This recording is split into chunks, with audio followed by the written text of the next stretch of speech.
Today, the button community is dealing with skepticism as a whole. And I'd like to add my input to that. I think one of the most important things for others to understand is that this is part of an ongoing research study at the University of California at San Diego. And not everyone is involved in this study, but a large portion of the videos that you see with pets using buttons to communicate, a large portion of those are involved in the study.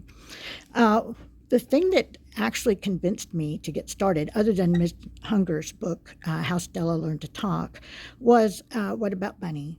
When Bunny decided to use the word stranger, to describe a thorn in her paw. She did not have a word for a thorn, so she said it was a stranger, something that did not belong there. And that was very convincing. So we started our journey last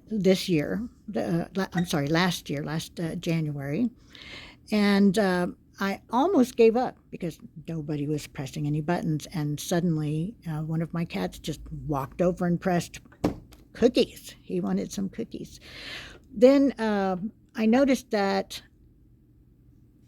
once the others had started learning, they did something incredible, like Bunny. They started putting words together in unique ways to get their meaning across. And I was just fascinated by that. So I decided to look into it. And I started watching all of the videos I could find of people that were involved in this study to see what their learners were putting together and why. And I ended up building a glossary of terms for the study and for FluentPet, where we have purchased our buttons. My learners, in particular, started showing this same pattern.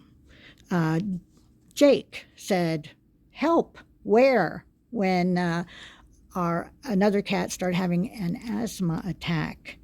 And he went over. He didn't like her coughing. He was going to just smack her. So we said, "No, don't do that. She needs help. She's sick." And so he went back to his buttons and waited. And when we didn't move immediately, he said, "Help, where?" And so, of course, we were motivated to get up and do something immediately, although she doesn't always need immediate attention when she's coughing.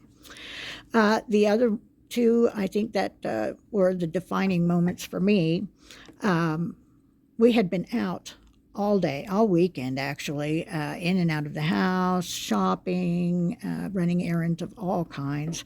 And our little dog, Rio, was just tired of it. And he went to the board and pressed "Want by, all done." And of course, we had to figure out that meant he wanted us to stay home. And the last one happened just a few days ago when Kaylee, our puppy, pressed "What is?" and just looked up at me and waited for a response. Her first time hearing and seeing the vacuum cleaner. So these are the things that have convinced me that these animals are actually communicating. Behavior has changed in our house. It's calm and peaceful, most of the time, not always, but it has changed drastically. Now, instead of whining, crying, constantly meowing, jumping on us, throwing themselves down on the floor in front of us, now they go to the soundboard and actually let us know what they want. What? This